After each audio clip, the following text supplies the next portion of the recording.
Governor Sanwo-Olu Obasa family, other dignitaries celebrate Deputy Governor Obafemi Hamzat at 60 in Lagos. Federal government urges residents in flood-prone areas to relocate to safer locations as Cameroon releases water on Lagdo Dam. On France in Haiti to hold elections in February 2026, Kurt's Electoral Council. And in sports, the Tiger star is in Kalu signs contract with Atlanta Dream Club. Now the details. I am Sarah Adesanya. Friends, family members, and political associates converged in Ikeja to celebrate the Deputy Governor of Lagos State, Obafemi Hamzat, on the occasion of his 60th birthday. The celebrant, clad in white agbada and a matching striped royal blue cap, was accompanied by his wife, Oluremi, children, and other members of his family, alongside the governor of the state, Babajide Sanwo-Olu. While eulogizing the celebrant, Governor Sanwo-Olu described the deputy governor as an epitome of humility and loyalty, whose intelligence stood him out of esteem and worthy of emulation, and he prayed for longer life for him to the service of humanity.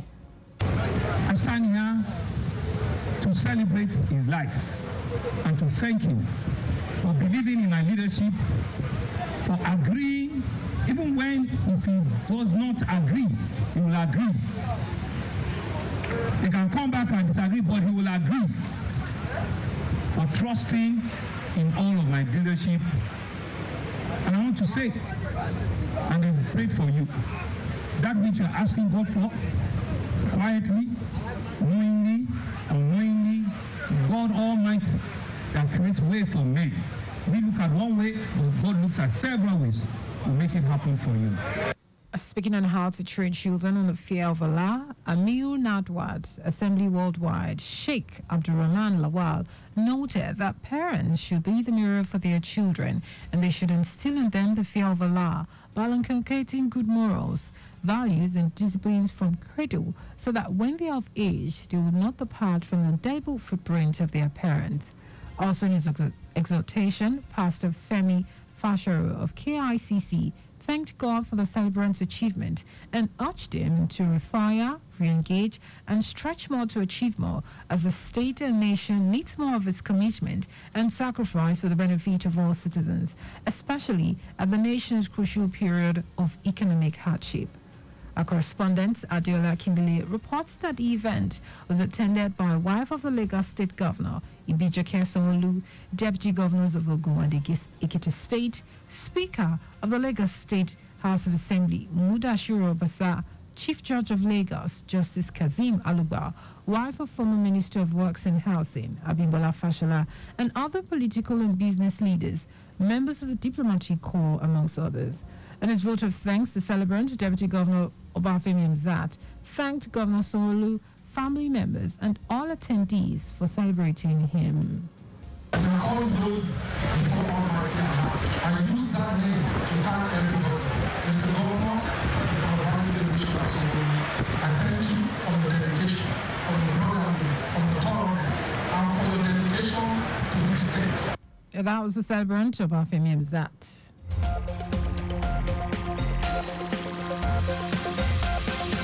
Meanwhile, the Speaker of the Lagos State House of Assembly, Mudashiru Obasa, has described Deputy Governor Obafemi Hamzat as a seasoned administrator that is passionate about the growth and development of Lagos. Obasa said the Deputy Governor had shown over the years that he is a strong believer in the Lagos project and his contributions to the progress of the state cannot be underemphasized. Also, Chairman, Lagos State House of Assembly Committee on Information, Strategy and Security, Stephen Ogundipe, has extended his heartfelt wishes to the Deputy Governor. Ogundipe acknowledged that the Deputy Governor is a valuable asset, saying God Almighty has endowed him with wisdom and prosperity, which is needed for the development of the state. Ogundipe, on behalf of other lawmakers, said the Deputy Governor's contributions and efforts in the transformation of Lagos is impactful and indelible.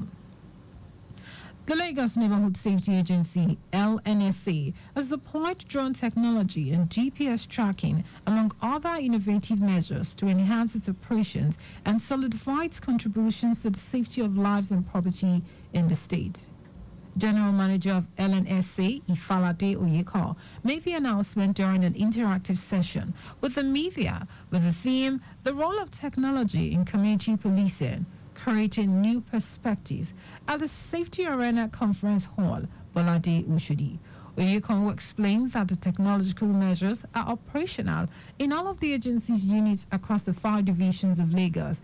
Said these measures are not only to limit harassment against its personnel and cover hard-to-reach areas, but to also set groundwork for the creation of state police, which has sparked conversations nationwide.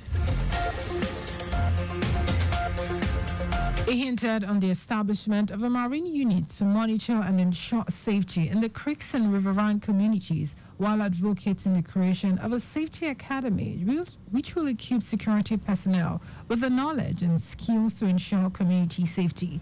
Earlier, Lagos House of Assembly Committee Chairman on Information, Strategy and Security, Stephen Ogundipe, commended the agency for its strides and also keeping the media abreast of its activities, assuring the agency of the lawmakers' support to ensure efficient service delivery. Coordinating Minister of Health and Social Welfare, Mohammed Pate, says the federal government is working towards decriminalizing attempted suicide in the country. Pitt said this at a news conference to commemorate the 2024 World Suicide Prevention Day with the theme, Changing the Narrative on Suicide. It said that the ministry had launched the National Suicide Strategic Framework 2023 to 2030 to enhance mental health and assist in the prevention of suicide.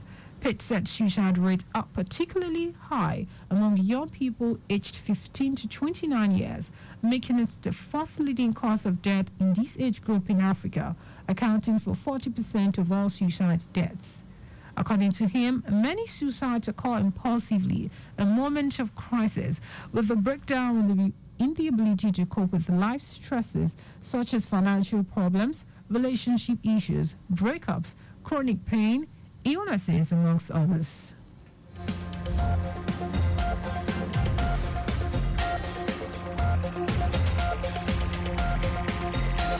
And on to the rest of the stories. The federal government, through the Nigeria Hydrological Services Agency, has urged residents in flood-prone areas to relocate to safer locations immediately, as the release of water from Cameroon's Lagdo Dam into Nigeria poses a heightened flood risk in parts of the country. The agency emphasized the urgency of evacuation to avoid casualties, citing the severe flooding and loss of life that have accompanied previous dam releases. NIHSA's Director of Operations and Hydrology, Femi Bejide, explained that the release of water from the Lagdo Dam would be conducted in a controlled manner to manage the flow into the rivers Niger and Benue, which are already experiencing rising water levels. Bejide urged residents to be proactive in safeguarding their lives and properties against the looming threat of floods.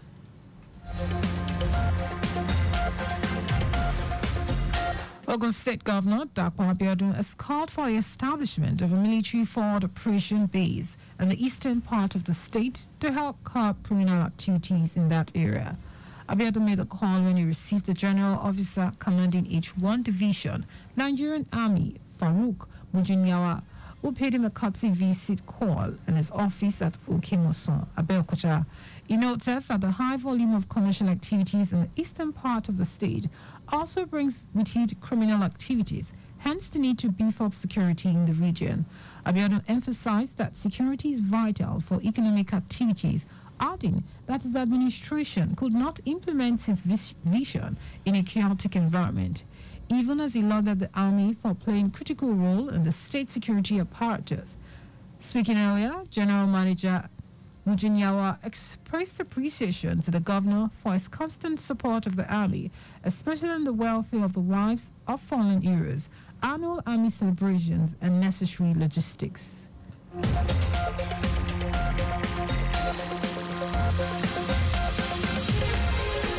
Corps Marshal of the Federal Road Safety Corps, Shehu Mohammed, has lamented the spate of fatal road crashes in September, Speaking during a meeting with the fleet operators and other stakeholders in Abuja, Mohammed expressed frustration that despite the government efforts to provide and maintain transport facilities according to global standards, many drivers continue to undermine these efforts with reckless behavior on the roads.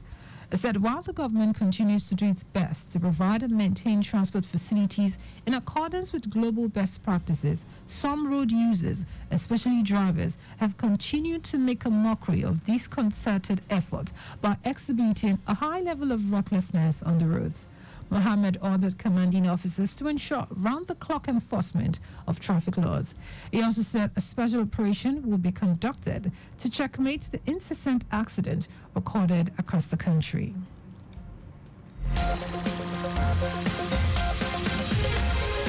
And in foreign news, Haiti's government has taken a key step towards holding long-delayed elections with the creation of a body which will oversee the polls. The 9-member Provisional Electoral Council, CEP, set up on Wednesday, has been tasked with organizing elections by February 2026. The last time Haitians voted someone into power was in 2016.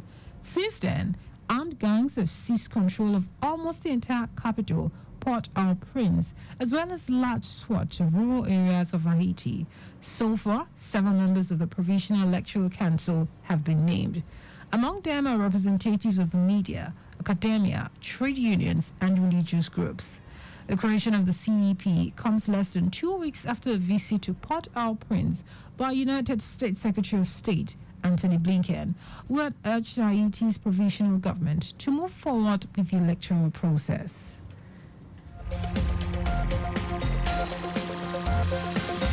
And in sport, the Tigers star at the 2024 Olympics, Adesanya Kalu, has signed for Women's National Basketball Association side Atlanta Dream on a 7-day hardship contract. The basketball side announced the Nigerian star and their motives for signing her via the official club website. Adesanya Kalu's signing comes under the hardship contract, a specific type of contract that allows teams to temporarily replace injured or ill players. A 32-year-old took to her official X account, expressing how happy she was to finally be granted a chance in the big league.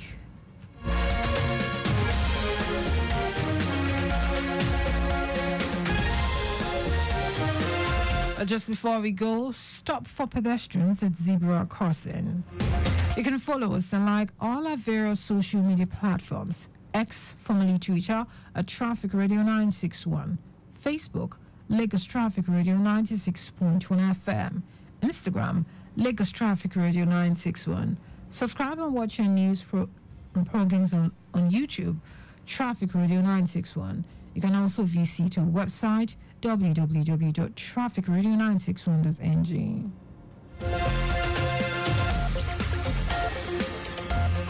Did you know that the Sonolo administration partnered 2 private firms to commence training for 1,480 creative practitioners? You can get more details on the Lagos State Government website. Turn the news, here are the highlights of the major stories. Friends, family members, and political associates converged on Ikeja to celebrate the Deputy Governor of Lagos State, Obafemi Hamzat, on the occasion of his 60th birthday. The federal government, through the Nigeria Hydrological Services Agency, has urged residents in flood-prone areas to relocate to safer locations immediately, as the release of water from Cameroon's Lagdo Dam into Nigeria poses a heightened flood risk in parts of the country. We also told you that Haiti's government has taken a key step towards holding long-delayed elections with the creation of a body which will oversee the polls. And in sport, the Tiger star at the 2024 Olympics, Adesanya Kalu, has signed for Women's National Basketball Association side Atlanta Dream on a 7-day hardship contract. For contact with the newsroom, send a message to info@trafficradio961.ng. That is the news broadcast compiled by Zainab Adebashi. I am Sarah Adesanya. Thank you for listening and God bless you.